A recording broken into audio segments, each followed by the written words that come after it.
Hello everyone. Today I will be presenting my third place design proposal. For my third place, I chose a Starbucks located at Scala Mall in Quito, Ecuador. This cafe opened pretty recently, but it quickly became one of my favorite places to go when I'm back at home.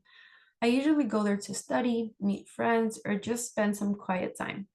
I really like how the design feels warm and welcoming, with a lot of natural light and a mural by an Ecuadorian artist that connects the space to our local culture and coffee. At the same time, when it gets busy, it can feel a little crowded and noisy because the tables are close together. The contrast helped me realize the that a real third place needs to balance connection and comfort. A space that feels social but still lets people have their own personal space.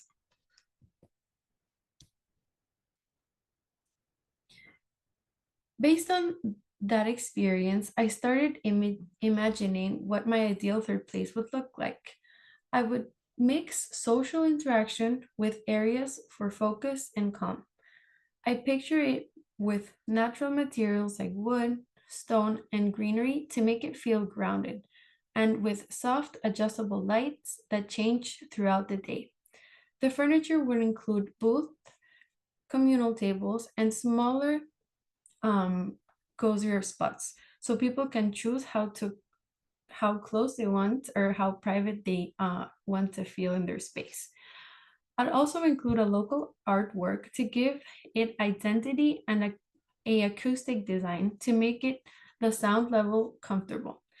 The main goal is to make the space feel flexible and human, a space where you can connect but also recharge. The observation I did was in Savannah, the Starbucks at Broughton Street.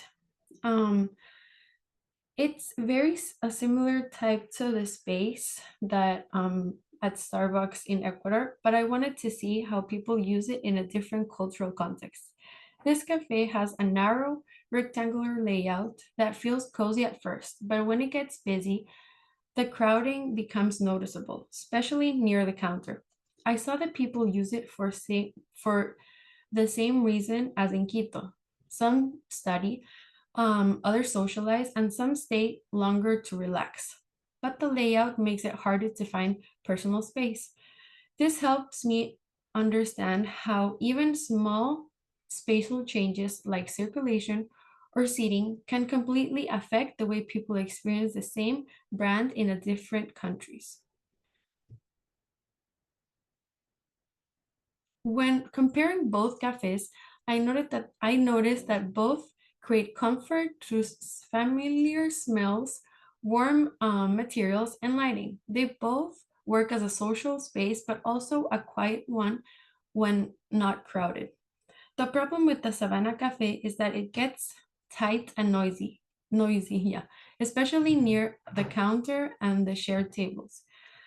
That table prompts community, but it sacrifices privacy. And when the cafe fills up, the lack of separation makes people feel crowded. Kopik explains that people are more comfortable when they can control their personal space and visibility.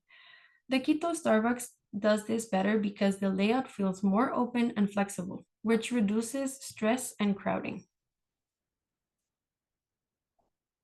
For my final design concept, I base my ideas on two theories.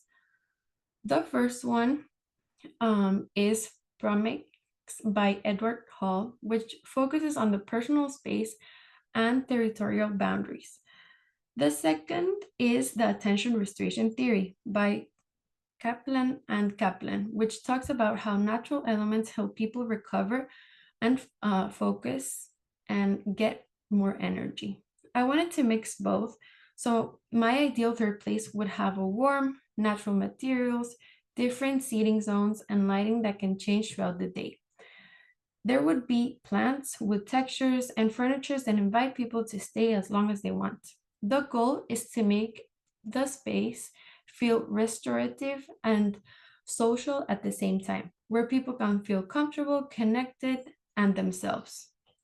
So overall, what I learned through this project is that a good design A good third place is not just about design, it's about how people feel inside of it, how the space supports comfort and connection and choice.